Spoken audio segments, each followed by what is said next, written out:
ഇന്ത്യയുടെ ചരിത്രത്തിൽ ഒരു കാലത്തും ഉണ്ടാകാത്ത വികസന പ്രവർത്തനങ്ങളാണ് 2014 ശേഷം രാജ്യം കാണുന്നത്. ഒരുപക്ഷെ രാജ്യത്തെ പ്രതിപക്ഷ പാർട്ടികൾക്ക് പോലും നിഷേധിക്കാൻ കഴിയാത്ത ഒരു പരമമായ വസ്തുതയാണ്, യാഥാർത്ഥ്യമാണ്. റോഡ് വികസനമായിക്കോട്ടെ, റെയിൽവേ വികസനമായിക്കോട്ടെ, വിമാനത്താവളങ്ങളുടെ വികസനമായിക്കോട്ടെ, അടിസ്ഥാന സൗകര്യ മേഖലയിൽ ഈ സ്വതന്ത്ര ഇന്ത്യ കണ്ട ഏറ്റവും വലിയ വികസന പ്രവർത്തനങ്ങൾ പ്രധാനമന്ത്രി നരേന്ദ്രമോദിയുടെ കാലയളവിലാണ് നടന്നത് എന്നത് ഒരു സംശയവുമില്ലാതെ നമുക്ക് പറയാൻ കഴിയും. ഇപ്പോഴിതാ രാജ്യത്തെ മഹാനഗരമായ നവി മുംബൈയില് പ്രധാനമന്ത്രി നരേന്ദ്രമോദി രണ്ടാമതൊരു വിമാനത്താവളം ഉദ്ഘാടനം ചെയ്തിരിക്കുകയാണ്. അതിന്റെ ദൃശ്യങ്ങളാണ് പ്രേക്ഷകർ കാണുന്നത്. 2866 ഏക്കർ സ്ഥലത്ത് വ്യാപിച്ചു കിടക്കുന്ന വളരെ വിശാലമായ വിമാനത്താവളം ഉൾവേ പൻവേൽ മേഖലയിലാണ് ഈ ഒരു വിമാനത്താവളം സ്ഥിതി ചെയ്യുന്നത്. എത്ര മനോഹരമായിട്ടാണ് ഈ ഒരു വിമാനത്താവളം രൂപകൽപ്പന ചെയ്തിരിക്കുന്നത്. ആദ്യഘട്ടമാണ് ഇപ്പോൾ പൂർത്തിയായിരിക്കുന്നത്. ഏതാണ്ട് 2 റൺവേകൾ സമാന്തരമായിട്ട് 4 ടെർമിനലുകളും അടങ്ങുന്നതാണ് ഇതിന്റെ ആദ്യഘട്ടം എന്ന് പറയുന്നത്. ആദ്യ ടെർമിനലും കാർഗോ ടെർമിനലും ഒരു റൺവേയും മാത്രമാണ് തുടക്കത്തിൽ തുറക്കുക. ടെർമിനൽ 1-ൽ പ്രതിവർഷം 2 കോടി യാത്രക്കാരെ കൈകാര്യം ചെയ്യാൻ കഴിയും. 2035-ല് 4 ടെർമിനലുകൾ തുറക്കുന്നതോടെ വർഷം 9 കോടി യാത്രക്കാർക്ക് യാത്ര ചെയ്യാൻ കഴിയുന്ന വിധത്തിൽ വളരെ ഫ്യൂച്ചർ കൂടി മുന്നിൽ കണ്ടുകൊണ്ടാണ് ഈ ഒരു വിമാനത്താവളത്തിന്റെ നിർമ്മാണ പ്രവർത്തനങ്ങൾ നടത്തിയത്. NMI എന്നാണ് പുതിയ വിമാനത്താവളത്തിന്റെ കോഡ് എന്ന് പറയുന്നത്. മുംബൈ വിമാനത്താവളത്തിലേക്ക് ഇവിടെ നിന്ന് 45 കിലോമീറ്റർ ആണ് ദൂരം. ഇരു വിമാനത്താവളങ്ങളെയും ബന്ധിപ്പിച്ചുകൊണ്ട് മെട്രോ, ഗേറ്റ് വേ ഓഫ് ഇന്ത്യയിൽ നിന്ന് ജലപാത എന്നിവയ്ക്കാണ് നിലവിൽ പദ്ധതിയിട്ടിരിക്കുന്നത്. 4 ടെർമിനലുകളും പൂർത്തിയാകുമ്പോൾ റോഡ്, ലോക്കൽ ട്രെയിന്, മെട്രോ, ജലപാത എന്നീ സൗകര്യങ്ങളുള്ള രാജ്യത്തെ ഏക വിമാനത്താവളമായിട്ട് ഇത് മാറുകയും ചെയ്യും. എന്ന് വെച്ചാൽ വളരെ ആധുനിക സംവിധാനങ്ങളോട് കൂടിയിട്ടാണ് ഇതിന്റെ നിർമ്മാണ പ്രവർത്തനങ്ങൾ എന്നത് കാണാൻ കഴിയും. ഛത്രപതി ശിവജി ടെർമിനൽസ് സ്ഥിതി ചെയ്യുന്ന ദക്ഷിണ മുംബൈയിൽ നിന്ന് ഫ്രീ വേയിലൂടെ അടൽ സേതു കടൽപ്പാലം വഴി 45 മിനിറ്റിൽ ഇവിടെ എത്താം. മുംബൈയിലെ മറ്റ് മേഖലകളിൽ നിന്നുള്ളവർ ഈസ്റ്റേൺ എക്സ്പ്രസ് വേ വഴി ബേലാപ്പൂർ ഉൾവേ വഴി ഇവിടേക്ക് എത്താം. താമരയുടെ മാതൃകയിലാണ് ഇതിന്റെ ഡിസൈൻ എന്ന് പറയുന്നത്. സോളാർ വൈദ്യുതി ഉൾപ്പെടെ പരിസ്ഥിതി സൗഹൃദമായിട്ടാണ് ഇത് നിർമ്മിച്ചിരിക്കുന്നത്. ലണ്ടൻ ആസ്ഥാനമായിട്ടുള്ള സാഹ ഹദീദ് ആർക്കിടെക്ട്സ് ആണ് ഇത് രൂപകൽപ്പന ചെയ്തിരിക്കുന്നത്. ഡിജിറ്റൽ ചെക്ക് ഇൻ, അതിവേഗ ബാഗേജ് നീക്കം തുടങ്ങിയ ആധുനികമായിട്ടുള്ള സൗകര്യങ്ങളും ഇവിടെയുണ്ട്. അദാനി ഗ്രൂപ്പിന് 74%, സർക്കാർ ഏജൻസിയായ സിഡ്കോയ്ക്ക് 26% ഓഹരി പങ്കാളിത്തത്തോടു കൂടിയിട്ടാണ് ഇത് നിർമ്മിച്ചിരിക്കുന്നത്. ഇതിന്റെ നടത്തിപ്പ് ചുമതല ഈ രംഗത്തെ പ്രഗത്ഭരായിട്ടുള്ള അദാനി ഗ്രൂപ്പിന് തന്നെയാണ് നൽകിയിരിക്കുന്നത്. അതായത് ഏറ്റവും മികച്ച രീതിയിൽ നമ്മുടെ രാജ്യത്തൊരു വിമാനത്താവളം കൂടി ഇപ്പോൾ പൂർത്തിയാവുകയാണ്. നമ്മുടെ കേരളത്തിലുള്ള നമ്മുടെ റെയിൽവേ സ്റ്റേഷനുകളിലേക്ക് ഒന്ന് പോവുക. ഞാൻ ഇന്ന് 1 മണിക്കൂർ മുമ്പ് കൂടി ഒരു വീഡിയോ കണ്ടതേ ഉള്ളൂ. അതായത് നമ്മുടെ ഓരോ റെയിൽവേ സ്റ്റേഷനുകളും വളരെ മികച്ച രീതിയിൽ നവീകരിച്ചുകൊണ്ടിരിക്കുകയാണ്. നാട്ടുകാർ തന്നെയാണ് ഇതൊക്കെ വീഡിയോ എടുത്ത് ഫേസ്ബുക്കിലൂടെ അത്ഭുതത്തോടു കൂടി ഇടുന്നത്. 2014 മുമ്പ് ഇന്ത്യ ഭരിച്ചിരുന്ന ഗവൺമെന്റുകൾക്കും ഇതൊക്കെ ചെയ്യാൻ അവസരമുണ്ടായിരുന്നു എന്ന് നമ്മൾ ഓർക്കണം. നാഷണൽ ഹൈവേയുടെ വികസനം, അതുപോലെ രാജ്യത്തെ ഏറ്റവും വേഗത്തിലാണ് ഇന്ന് ഹൈവേ വികസനം നടന്നുകൊണ്ടിരിക്കുന്നത്, എക്സ്പ്രസ് വേകൾ അടക്കം. അപ്പൊ ഇതിന്റെയൊക്കെ നിർമ്മാണം നടത്താനായിട്ട് 1-2 UPA സർക്കാരുകൾക്കും കഴിയുമായിരുന്നു. പക്ഷെ അവർക്ക് അത് ചെയ്യാൻ കഴിഞ്ഞില്ല. അതാണ് നമ്മൾ മനസ്സിലാക്കേണ്ടത്. ഇത്രയും കാലം ഇന്ത്യ ഭരിച്ച എല്ലാ ഭരണകൂടങ്ങൾക്കും ഇതിന് അവസരമുണ്ടായിരുന്നു. പക്ഷെ ഒരു മോദി വരേണ്ടി വന്നു ഇത് യാഥാർത്ഥ്യമാക്കാൻ എന്നതാണ് നമ്മുടെ മുമ്പിലുള്ള വസ്തുത.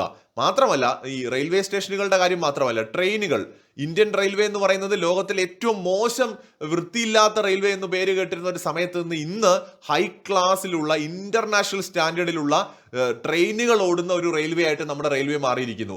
നമ്മുടെ പ്രധാനപ്പെട്ട റെയിൽവേ സ്റ്റേഷനുകളെല്ലാം അത്യാധുനിക സംവിധാനങ്ങളോട് കൂടിയിട്ടാണ് ഇപ്പോൾ നവീകരിച്ചുകൊണ്ടിരിക്കുന്നത്. ഇപ്പോഴും പൂർണ്ണമായിട്ടും എല്ലാ റെയിൽവേ സ്റ്റേഷനുകളും നല്ല രീതിയിൽ എത്തിയിട്ടില്ല. എല്ലാ ട്രെയിനുകളും മികച്ചതായിട്ടില്ല. ഇപ്പോഴും ട്രെയിൻ അനുഭവം എന്ന് പറയുന്നത് വളരെ മോശമായതും നല്ലതുമുണ്ട്. നമുക്ക് ചൂസ് ചെയ്യാം. മികച്ച ട്രെയിനുകളിൽ വേണമെങ്കിലും നമുക്കിന്ന് യാത്ര ചെയ്യാൻ കഴിയും. കാരണം വന്ദേ ഭാരത് എക്സ്പ്രസുകൾ പോലെ മികച്ച ഹൈ ക്വാളിറ്റിയിലുള്ള ട്രെയിനുകൾ നമുക്കിന്നുണ്ട്. ഒരുപാട് ഇനിയും പരിഹരിക്കേണ്ട പ്രശ്നങ്ങളുണ്ട്. പക്ഷെ അതിലേക്കാണ് നമ്മൾ പോയിക്കൊണ്ടിരിക്കുന്നത്. ഈ പ്രശ്നങ്ങളൊക്കെ പരിഹരിച്ച് ഇന്റർനാഷണൽ സ്റ്റാൻഡേർഡിൽ ഒരുപക്ഷെ ഇന്ത്യയുടേതായ ഒരു സ്റ്റാൻഡേർഡ് ലോകത്ത് നിശ്ചയിക്കുക തന്നെ ചെയ്യും. ഇക്കാര്യത്തിലൊക്കെ നമ്മുടേതായ ഒരു വികസന രീതിയാണ് നമ്മൾ ഫോളോ ചെയ്യുന്നത്. നമ്മൾ പൂർണ്ണമായിട്ടും ചൈനീസ് മാതൃകയോ വെസ്റ്റേൺ സ്റ്റൈലോ അല്ല ഫോളോ ചെയ്യുന്നത്. ഇന്ത്യക്ക് ഇന്ത്യയുടേതായ ഒരു രീതിയുണ്ട്. അത് നമ്മൾ നമ്മുടേതായ എല്ലാ മേഖലയിലും നമ്മൾ ആ ഒരു രീതിയിൽ തന്നെയാണ് മുന്നോട്ട് പോകുന്നത്.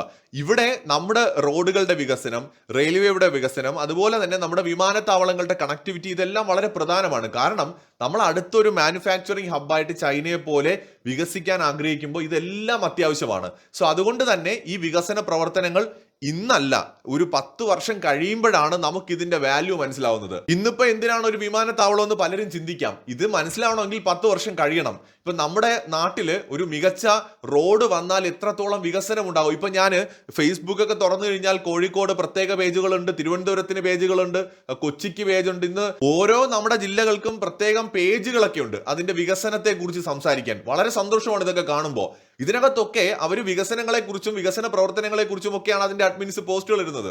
അതിൽ കോഴിക്കോടൊക്കെ ഭയങ്കരമായിട്ട് ഡെവലപ്പ് ആയിക്കൊണ്ടിരിക്കുകയാണ്. തിരുവനന്തപുരം ആണെങ്കിലും എറണാകുളം ആണെങ്കിലും കൂടുതൽ ഡെവലപ്പ് ആയിക്കൊണ്ടിരിക്കുകയാണ്. കാസർഗോഡ് മുതൽ നമ്മുടെ തിരുവനന്തപുരം വരെ ഭയങ്കരമായിട്ട് വികസിക്കുകയും ഒരു സിറ്റി പോലെ കേരളം മാറുകയും ചെയ്യുമെന്നാണ് പല വിദഗ്ധരും അഭിപ്രായപ്പെടുന്നത്. ഇതിനൊക്കെ കാരണമായത് എന്താണ്? ഇപ്പോൾ വന്നിരിക്കുന്ന നാഷണൽ ഹൈവേ കൂടിയാണ്. പുതിയ ബൈപ്പാസുകളും NH-66 ഒക്കെ ഡെവലപ്പ് ആയപ്പോൾ അതിനെ അനുബന്ധമായിട്ട് വലിയ വികസനമാണ് നമ്മുടെ ഈ കൊച്ചു കേരളം പോലും കാണുന്നത്. ഇതൊന്നുമില്ലെങ്കിലും കേരളം നിൽക്കും, കേരളം ഇവിടെ തന്നെ ഉണ്ടാവും, കേരളത്തിനൊന്നും സംഭവിക്കുകയൊന്നുമില്ല, പഴയതുപോലെ ആൾക്കാർ ഇവിടെ ജീവിക്കുകയും ചെയ്യും.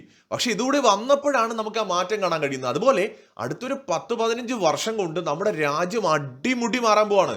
അതിനി എത്രയൊക്കെ ആരൊക്കെ നിഷേധിച്ചാലും ഒറ്റ കാരണമേ ഉള്ളൂ ഇന്ത്യയുടെ ഡെവലപ്മെന്റിന്, ഇന്ത്യയുടെ പുരോഗതിക്ക്. രാജ്യം ലോകത്തെ ഏറ്റവും പവർഫുൾ ആയിട്ടുള്ള ഒരു രാജ്യമായിട്ട് മുന്നോട്ട് പോകുന്നതിന് ഒറ്റ കാരണം പ്രധാനമന്ത്രി ശ്രീ നരേന്ദ്രമോദിയാണ്. ഒരു സംശയവും അതിനകത്തില്ല. നരേന്ദ്രമോദിക്ക് മുമ്പ് ഒരുപാട് ഭരണാധികാരികൾ നമ്മുടെ രാജ്യത്തുണ്ടായിരുന്നു. പക്ഷെ മോദി അത് വേറെ ഒരു മനുഷ്യനാണ്. അതുപോലെ ഒരാൾ ഇന്ത്യയുടെ ചരിത്രത്തിൽ ഇന്ന് വരെ ഉണ്ടായിട്ടില്ല. ഇനി ഉണ്ടാകുമോ എന്നും സംശയമാണ്. ഉണ്ടാകണമെന്ന് ഞാൻ ആഗ്രഹിക്കുന്നുണ്ട്. കാരണം മോദിയെ പോലെ വിഷനുള്ള, രാജ്യത്തിന് വേണ്ടി മാത്രം ജീവിക്കുന്ന ഒരു ഭരണാധികാരിയാണ് നമുക്ക് വേണ്ടത്. അദ്ദേഹത്തെ പോലുള്ളവർ ഇനിയും ഉണ്ടാകണമെന്ന് ആഗ്രഹിക്കുന്നുണ്ട്. പക്ഷെ ഉണ്ടാകുമോ എന്നത് സംശയമാണ്.